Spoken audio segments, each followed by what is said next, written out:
Good morning, Sean. Happy Friday. Good morning. Okay, we are back again, and today I was hoping that we could talk about the similarity between a vulnerability scan and a police detective. What are the similarities?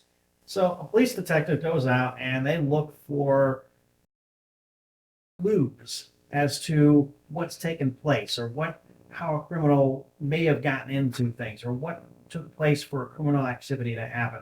And that's similar because a vulnerability scanner goes through your network and looks for the potential areas where mitigation or threats could happen. They're clues to weaknesses in the infrastructure.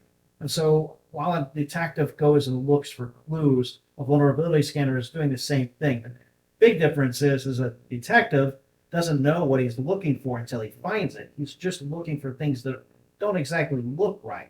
A vulnerability scanner already has a massive list of vulnerabilities that are out there for all sorts of devices and equipment. So when it finds it, it's able to document it and alert whoever's running the vulnerability scan of those vulnerabilities so that they can go through and patch them, update firmware, whatever is necessary.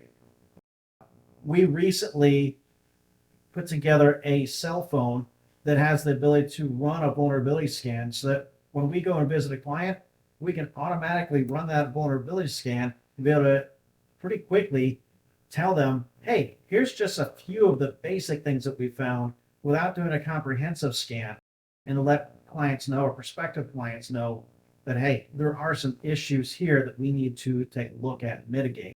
Now, a detective is going to take that a little bit further and go after criminal arrests. Vulnerability scan is preemptive. The vulnerability scan is just there to help make sure that the criminals can't take advantage of those vulnerabilities so that you can get them fixed before they become massive threats for you. So you kind of answered it a little bit already, but that's okay. So my next question for you was going to be, how does a vulnerability scan help a company? What are the benefits to it? Well, by doing a monthly vulnerability scan, you can see if any new devices that have been added. We've seen it where staff members come in and they think that they've got this great idea. I'm going to put a smart light bulb in my office with my lamp, and I'll just connect it to the company Wi-Fi because I know the password.